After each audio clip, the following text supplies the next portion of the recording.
This is an example problem for the big five acceleration equations. First step in solving one of these is reading the problem.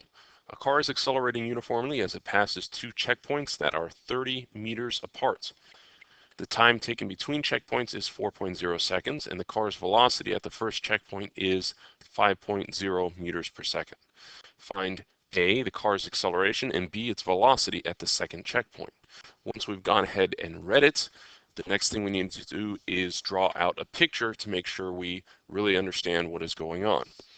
So a lot of people will just say, oh, I got to draw a nice little pretty car. The important thing is not how beautiful the car looks. That's a very silly looking car. The important thing is I'm emphasizing the physics. So it started here, it ends over here with the final velocity. The total displacement is shown right here, and it is accelerating to the side. Next, I'm going to list out my information in variable form. So initial velocity, final velocity, acceleration, displacement, and time. My initial velocity has been given to me as 5.0 meters per second. My final velocity is something I don't care about at the moment.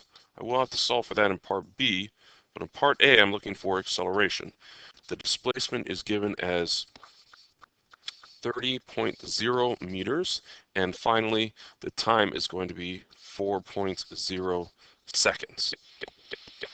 Okay, if I'm solving part A, which is acceleration, I'm going to need an equation that deals with everything except the final velocity.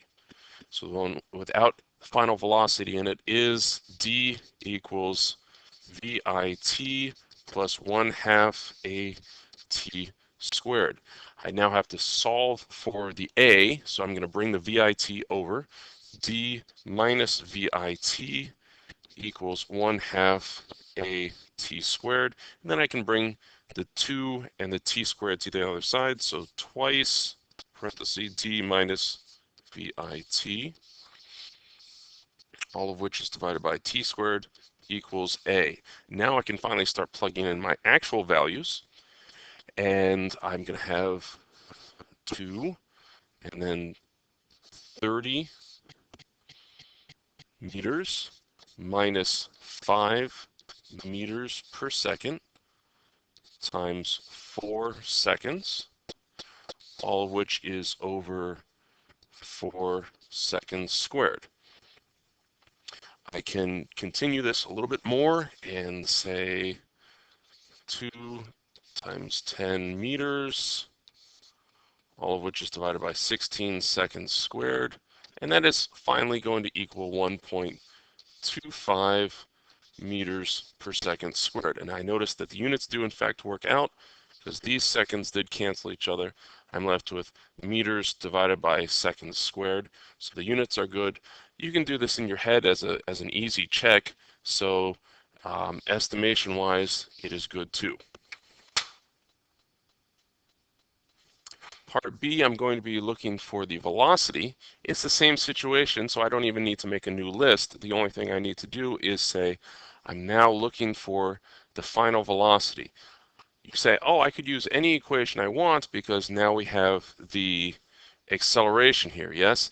Well, yes, but what if we made a mistake? I would prefer that you avoid using acceleration if you can. So we will pretend that this is our variable that we don't care about at all. So that means the equation is going to be d equals 1/2 v final plus v initial times t.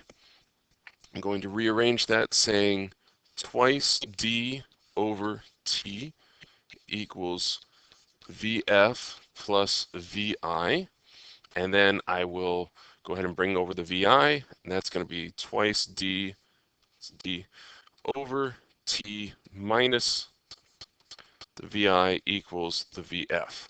I can go ahead and start plugging in 2 times 30 meters divided by 4 seconds minus 5 meters per second equals my final velocity.